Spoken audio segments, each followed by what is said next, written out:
Hi, my name is Ola and I film videos about my experiences with my disability. You may want to check some of my videos out, I'll link them below. I filmed videos about my experiences at university, in school, at job and different other ones, so you may want to check them out. You also may want to watch my last video that is directed to kids with disabilities, where I just gave them some tips about dealing with other people and with their parents. So this video I wanted to direct to parents of kids with disabilities. I know I'm only 21, so I don't really know anything about life, but I know some things about being a kid with disability, so I just wanted to share some things with you that I think you might find useful and things that you would probably realize on your way with your disabled kid, but maybe it's gonna be easier for you when I tell you about it now, and that way you don't have to realize that on your own in next 10 years.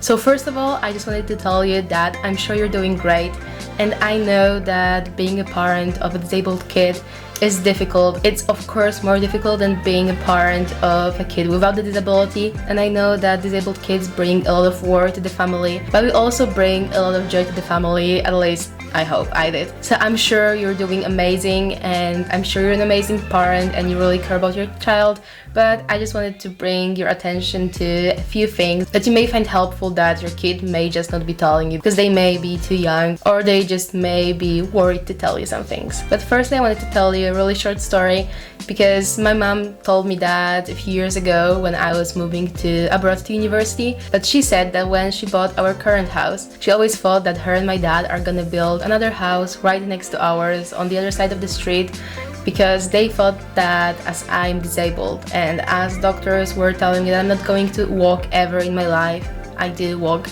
and that I'm never gonna be independent and I'm always gonna need help of other people. They just thought that I'm gonna have to live very closely to them so that they can help me with everything. But what they didn't realize is that I wasn't ever going to live next to them. When I was born, they would have never thought that I would be as able and as independent as I am right now, and that not only I wouldn't live right next to them, I wouldn't even live in the same city, I wouldn't even live in the same country because I moved abroad.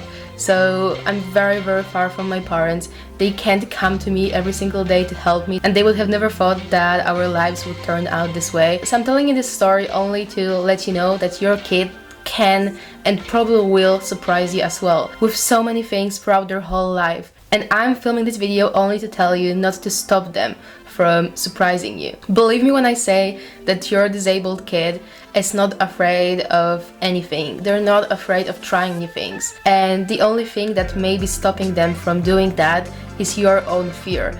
And I've experienced that on my own example because my parents, especially my mom, were always very worried about my safety. They were always very worried that I'm gonna fall down and break my bones. And I remember my mom telling me when I was in primary school and I was staying with my grandparents that I'm not allowed to take the bus or the tram to school because she was afraid that I'm not going to be able to hold myself too strong and that I will just fall down. But as I was living with my grandparents, my grandma was apparently a bit less worried about me, and they were just letting me do different things that my parents weren't letting me to do. And I'm not saying that maybe it was good that we were hiding from my parents, especially from my mom, that I was doing things that she didn't let me do, but I'm just saying that it really helped me be a bit more independent even in primary school. And it's just an example because there were many other examples where my parents told me no, and I still did that even if I was just rebelling myself or rebelling with my grandparents. There were just so many situations when the fear of my parents would stop me from doing things that I wasn't afraid to do,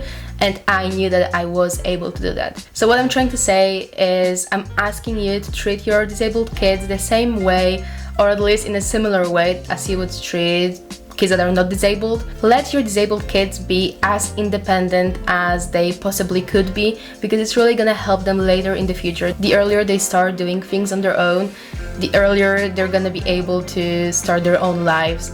or maybe not start their own lives, but just be more independent. And I know it may be very scary when you think about that, because I know that my parents told me that they were very worried about me and they were always scared that I'm gonna hurt myself. But I believe that it's just their fear. And of course, I'm not telling you to now let your 5-year-old child go alone somewhere and do everything on their own, because that's not what I mean. What I mean is that stepping a little bit out of your comfort zone is not something that is gonna hurt your child. And I believe it's something that is gonna help them in the future. And another thing is something that I've noticed that a lot of parents of disabled kids do, and it's that they baby them for a very long time. I've noticed that kids who are even 6 or 8 years old, they're still treated as they were 2 years old. And it's probably because disabled kids just need more help, but please treat them accordingly to their age, because disability doesn't make them less mature. And if you baby them all the time, then they're just gonna get used to that, and then they're not going to like doing things on their own. Because I remember that I didn't want to do so many things on my own. When my mom was telling me that I should try doing something on my own independently, I was just telling her that it's gonna be faster when she does that for me, or when she helps me with that, but it's not how it should work. But it's not good. Of course, sometimes you have to help your child, but if it's something that they physically could do, even if it's imperfect, even if it takes a lot of time, then just let them try the things, because like I said in my previous videos, it can take 100 or 1,000 times of trying, but then they're finally gonna be able to do it on their own, and it's just very, very worth it. So don't do everything for them, and encourage them to do things on their own, even if they hate you because you don't want to help them. Because I had this moment in my life when I just really didn't like the fact that my parents didn't want to help me with things. It's really gonna pass, so you're gonna help them even more when you don't help them, if that makes sense. Of course, I know that a lot of things that disabled kids go through is very difficult, can be painful, but it doesn't mean that they shouldn't do that, because in the long run, it's gonna be very worth it, and in the future, they're gonna be glad that they did that when they were 10 years old, and that they don't have to do that now when they're 20 years old. So don't let them skip physio too often. And yes, I say too often, because sometimes they just have to. I know that physio can be painful, can be difficult, can be very tiring, so I know that sometimes you just have to skip that, because every person sometimes skips their workout. It's normal. So don't be angry at your kid when they say that they're too tired to go to physio that day. It's normal, but don't let them skip it too often, and don't let them play on your emotion that, oh mom, I'm so tired, I really don't want to go to physio today, I know I didn't go yesterday and the day before and the day before and the day before, but I'm so tired, please let me not go.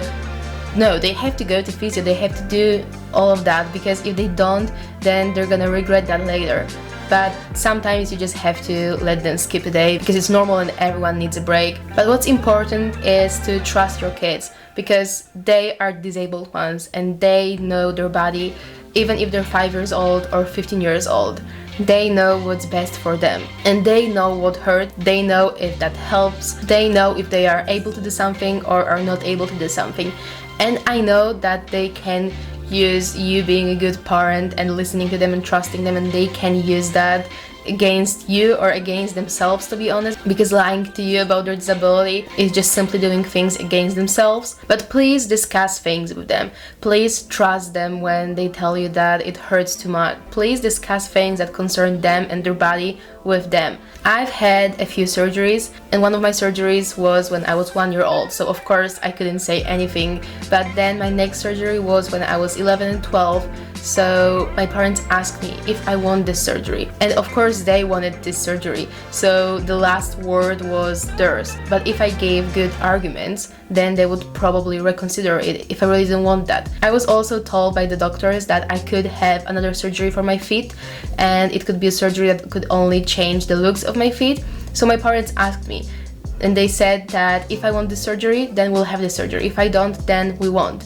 And because my doctor said that after the surgery I may need to learn how to walk again, I said that I don't want it. And my parents were fine with that. They said that it's my decision and they didn't want to change it. So I believe that if you are okay with your child, and if you talk to them, and if you discuss everything with them, and if you are honest with them, that's the most important, then they're gonna be honest with you about everything too. But just remember that it's their body, and when they're old enough to understand that, then you should talk to them about things that are concerning their body. So I think that's it for this video. If your child is old enough to understand what I'm saying, then please maybe show them my previous video, which I've directed especially to kids with disabilities, because maybe it's gonna motivate them. It's kind of similar to this video, it's just directed to them, so you may want to show that to them, you may want to watch them together. I hope these videos were helpful. I hope all of my previous videos were helpful as well.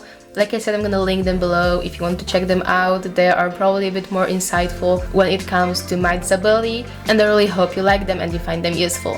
So thank you so much for watching. If you enjoyed this video, then please leave a like and subscribe to my channel. Thank you so much for watching again. Bye bye, I'll see you on Thursday.